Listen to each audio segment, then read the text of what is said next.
Welcome to Revealing the Untapped Power of Data. I'm really excited to be here. We have an excellent panel, and we're going to talk about all things data, which is, very hot topic in our world right now. So I'm going to do quick introductions, and then we're going to jump right into it because we only have 30 minutes to talk about such a big topic. So my name is Noah Warder. I'm the head of people over at Gusto, not Gusto. Gusto, we're different. Just want to.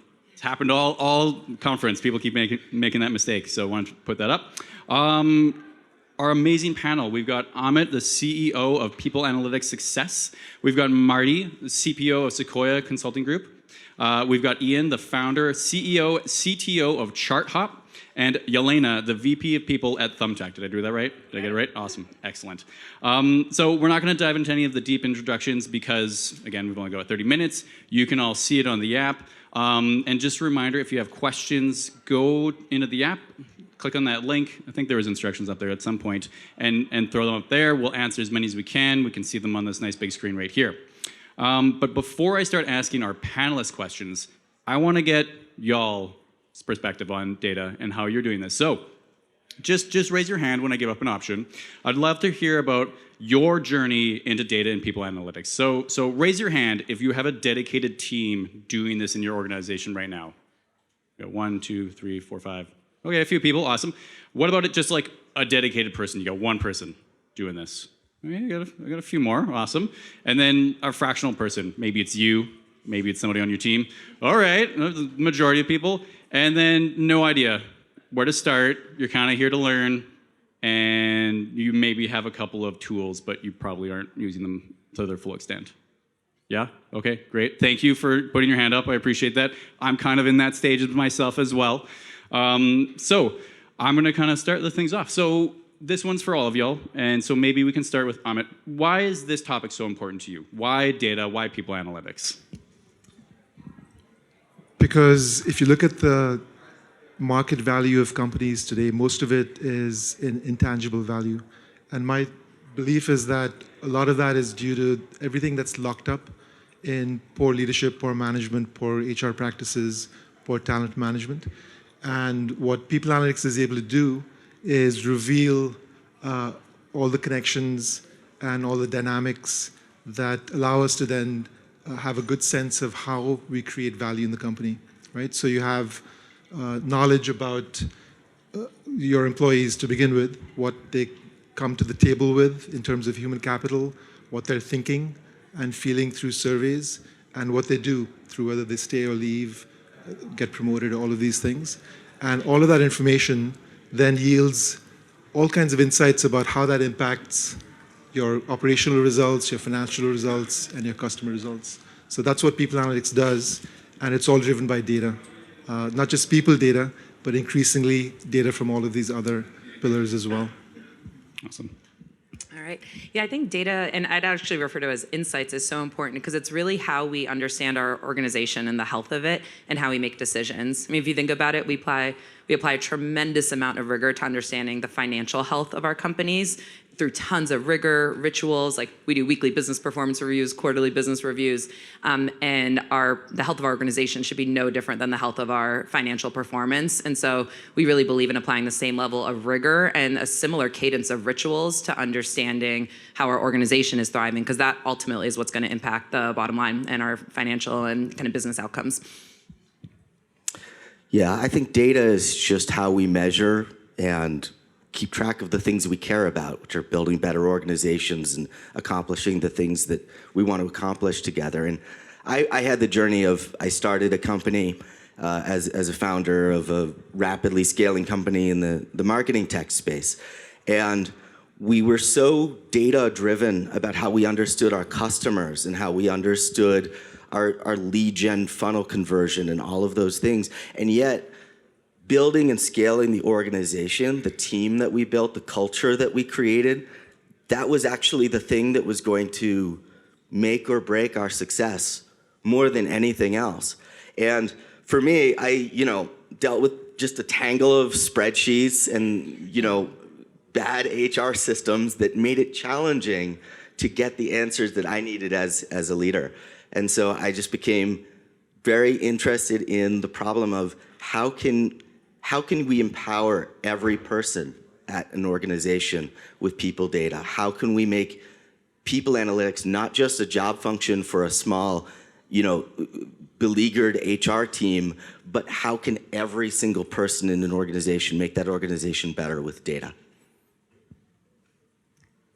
I agree with everything, so I'm going to try and think of a different aspect, but I really love working with data and the HR team to really help inform decisions across the organization, working with your partners and the other functions to really make good, healthy decisions across the organization.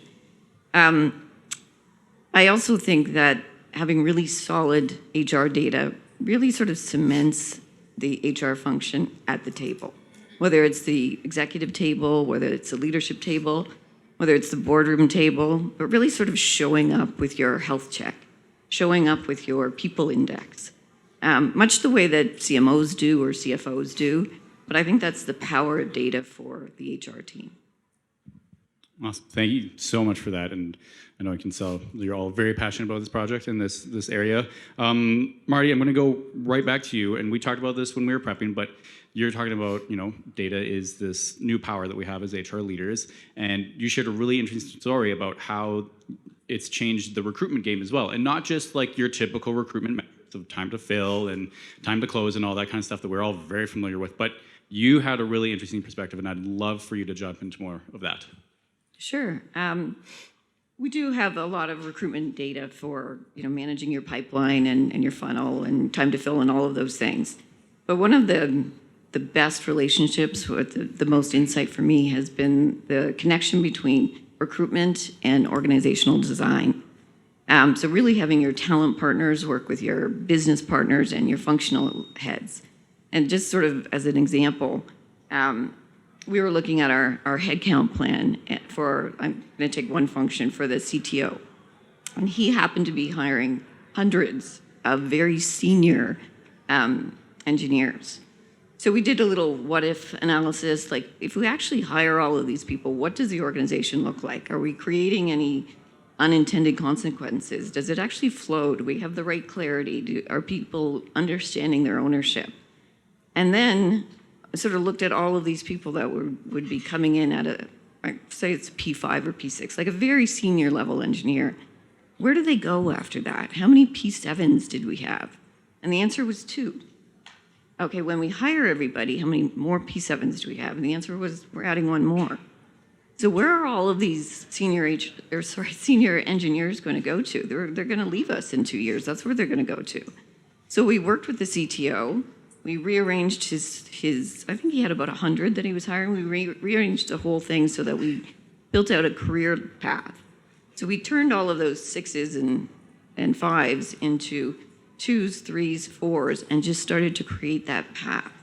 And I think you get to this point, especially in a startup, where you just think, we've got to hire senior people. We need people to hit the ground running. We can't do this. We don't have people there to manage and teach, so we've got to hit the ground running. Until you don't. You don't anymore. You've got that level.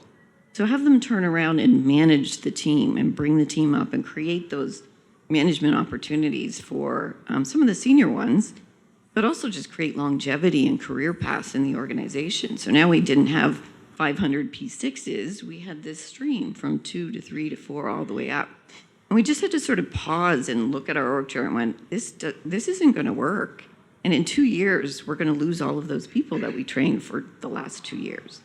And just a little tiny byproduct of that, too, was we saved over $9 million because these people aren't as expensive as those people.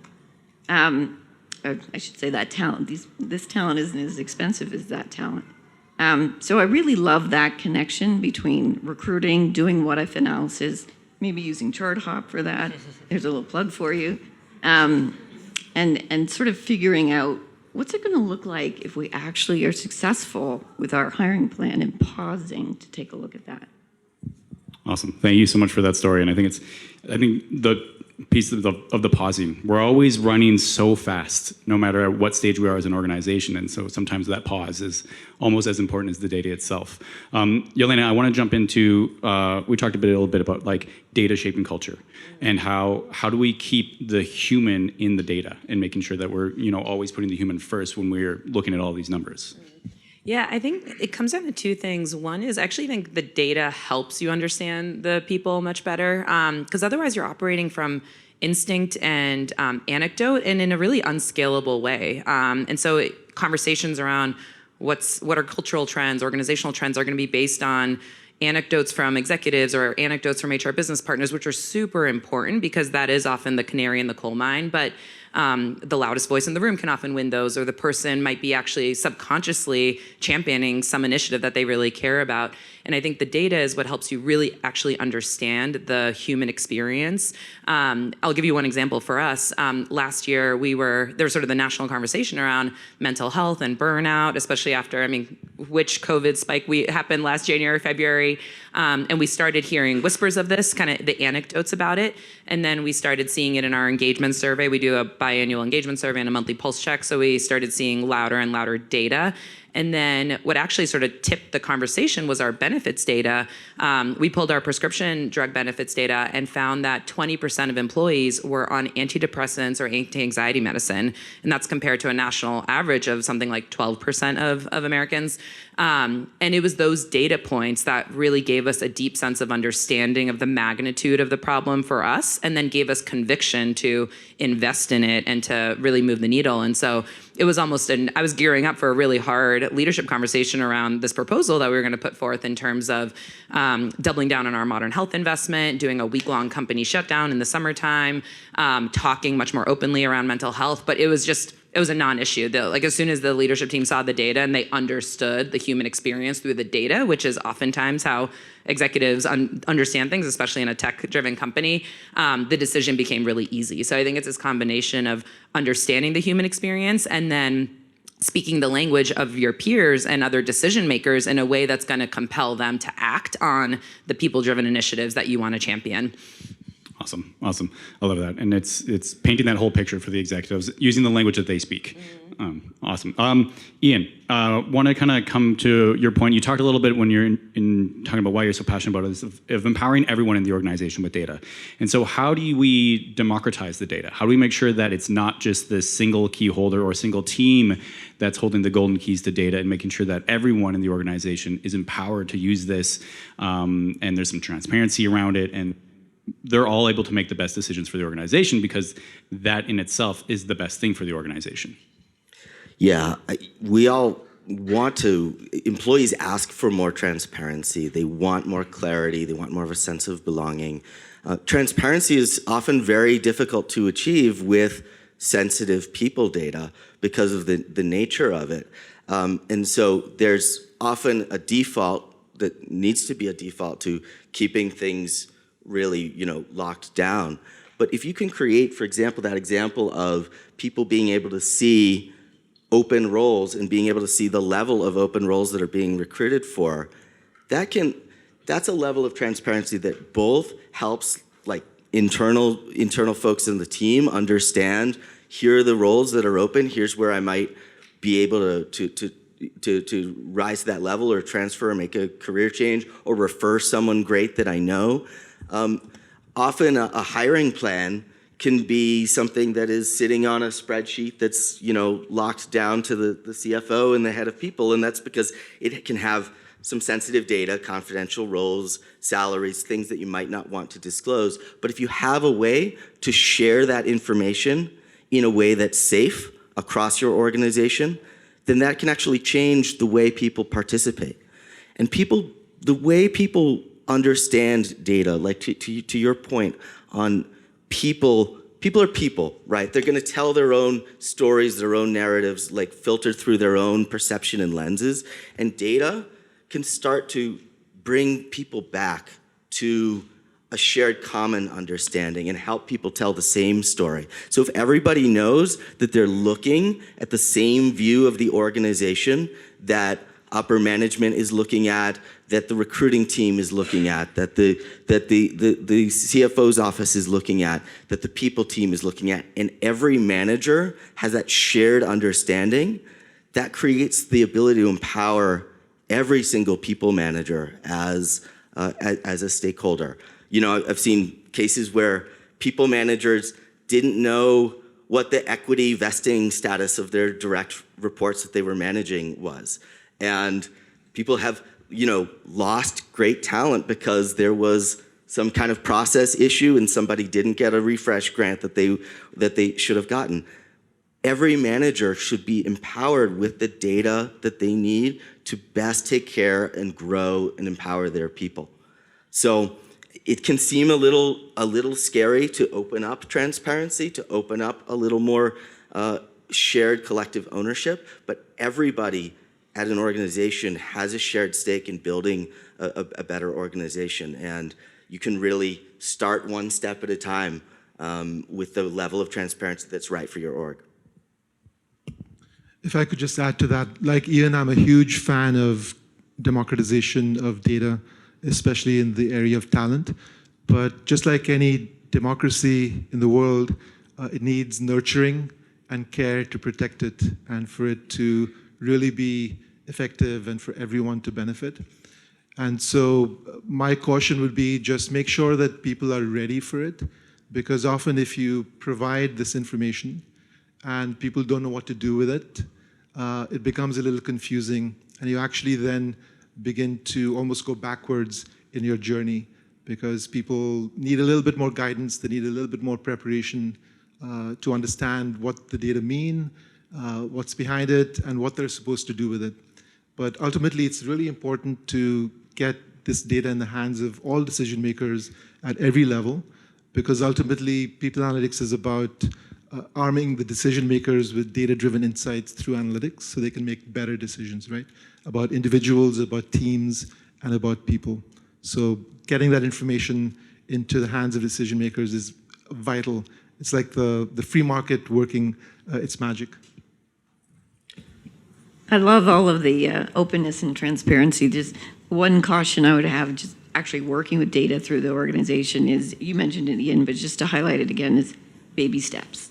Mm-hmm. You can open up a plethora of issues if you don't sort of plan it out, look ahead, one piece at a time, have that be absorbed in the organization, and then the next piece in the organization. So I just want to mention that, but I just think that's really important. Yeah, any communication and ultimately sharing data is a communication. It requires a comms plan. It requires training, understanding if you're going to share levels or institute levels in an organization that maybe has not had levels previously. You need to make sure every manager understands what those levels mean and are empowered to speak to them and help coach people through them. So yeah, it's all about baby steps, and it's all about process.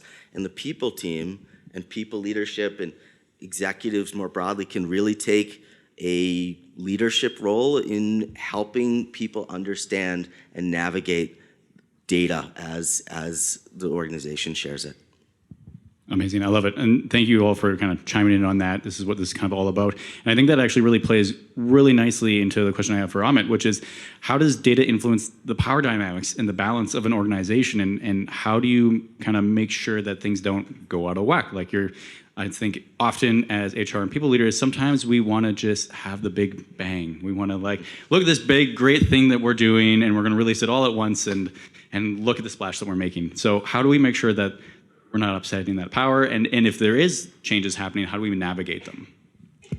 Absolutely. So the intention of democratizing is to actually disperse the power among decision makers. But when you start a people analytics team in a company and they begin to explore the data and get to know it better, you've all heard the dictum, knowledge is power, right? So having that knowledge is actually quite powerful. And no entity before people analytics had access to such a wide array of data, talent data, comp data. So all of a sudden, you're suddenly wresting some degree of power from finance and from compensation. And the magic that people analytics brings that really gives it the power is you see everything, and you can begin to make the different connections between the different data sets. And one of the other aspects of upsetting the power balance is that once the people analytics team begins to do its work and begins to reveal what is actually going on in the organization from a talent standpoint, then it begins to upset the powers that be because now it's revealing that they actually haven't done a really good job in the past, and then you begin to get a little bit of pushback. So for every revolution, there's a counter-revolution, and you're bound to find some degree of resistance or pushback once you begin deploying your solutions and revealing insights. Some insights are, for some people, better hidden than revealed. I almost want to challenge the premise of the question just to be a little provocative, which is Please do. I feel like the question almost implies that the accountability for people outcomes is in HR, and that's actually not true. Well, I firmly believe that is not true. Like, the leaders are accountable for their business outcomes and their people outcomes, and they are one and the same. You cannot build a good business unless you build a good team, if you're nurturing it, if you're designing your org well. And I actually think this notion of democratizing data and we have a 1,000-person company. There's no way I'm sharing comp data with 1,000 people. There's just no chance.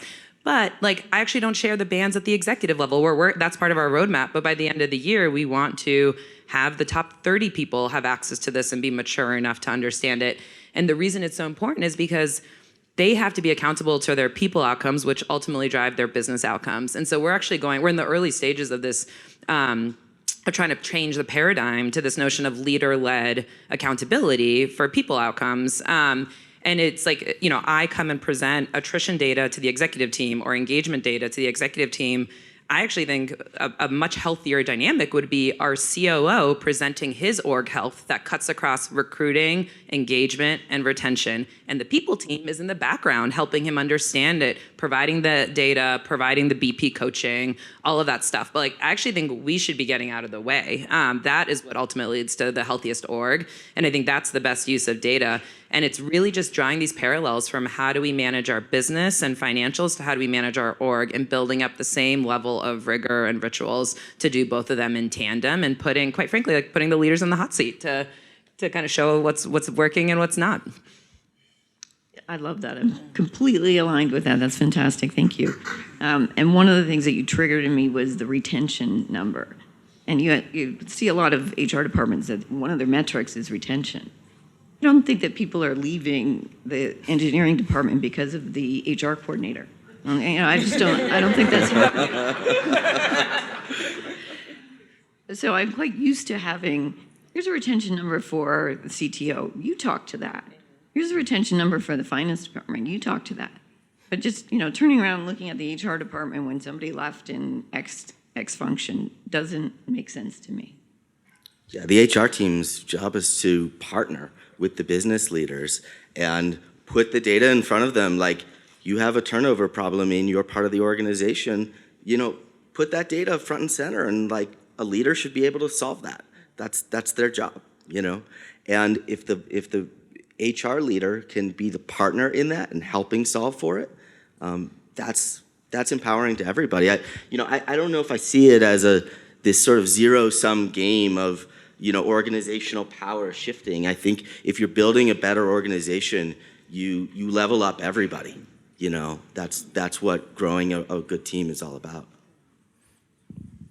Amazing. I love it. And I think it comes down to all of that. It's just it's the way that we're going as companies is more transparency, more sharing of knowledge. Leaders are at every level. It's not just your executives and your managers. It can be your ICs, your customer support representatives. There's leaders across the organization. And so I want to highlight one question that did come out of the audience, because I think it plays really well into what we've just been talking about, is this: how do you inform the team, like your whole team, that you're collecting all this data on them, and make sure that they're feeling okay about it? And that data is a very tricky situation and buzzword right now. You've got your phone is constantly monitoring every single thing that you do. Google's following you.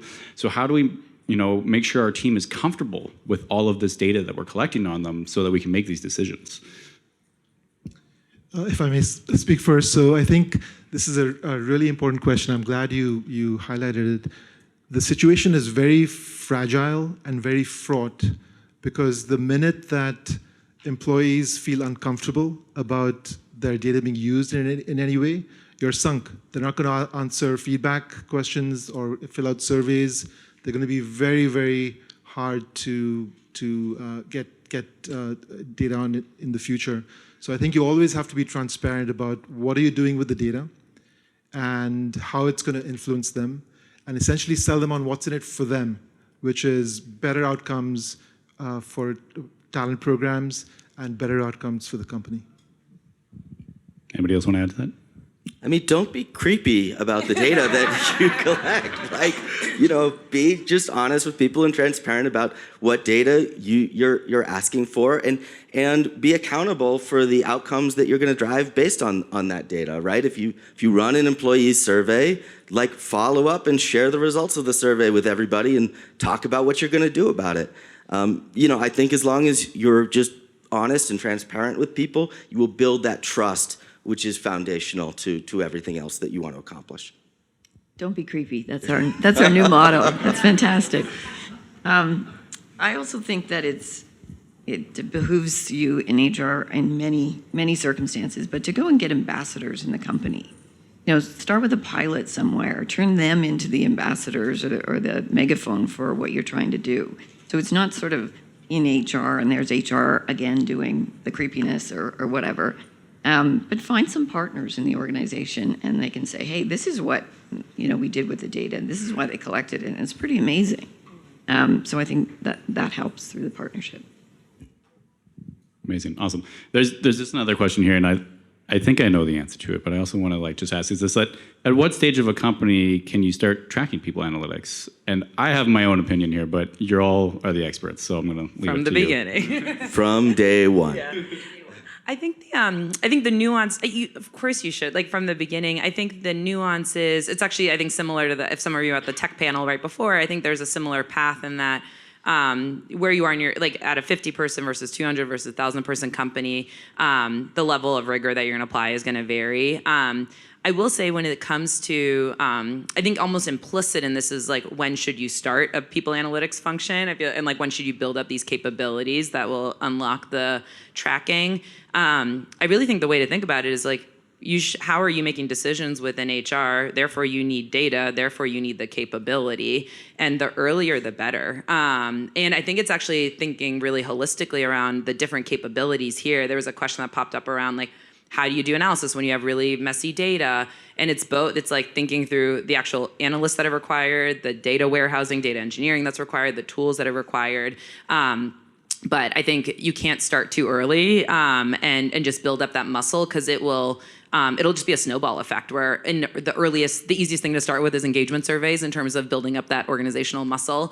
But then starting to layer on this kind of org planning during annual planning season is another really awesome step and something that is really additive. And I do think there's an opportunity to partner with kind of finance partners or product analysts who really understand how to use data, and that can help your team up level and upskill as you're building up the capability in the team itself. But start from we built, to put it in context for us, we started our people analytics team when we were about 500 or 600 people, and we'll have a 5-person analytics team by within a couple months for a 1,000-person company. Okay, we got a minute and a half, so just quickly, lightning round. What is your favorite piece of data tech that you use? I want to start with Marty at the end. I have so many. That's not fair. Okay. I work for Sequoia. I'm completely thrilled about the new Sequoia product. So full disclosure, but I can't wait to really start diving into their total people investment in analytics. So that's a bogus answer. I really do like ChartHop as well. It's an amazing product as well. Thank you. I appreciate that. I'm sorry I can't choose anything other than my own product. I use it every day. So, but yeah. ChartHop is my favorite. That's a cop-out. Sorry for the cop-out. Qualtrics. It helps us get a really good beat on the organization. We survey employees and don't run really, really crazy conjoint analysis and the like on our survey data the same way we would if we were surveying customers. When I've had to build my own tech stack, I've used Tableau. But if I had to, and I've implemented Vizier twice in 2 different companies, and that's always helpful to have kind of an instant platform. But I am also very, very intrigued with ChartHop. Awesome. Well, I think that's all the time that we have. Thank you all for joining us. Thank you for your questions, and thank you for all of your answers. I really appreciate it. Thank you.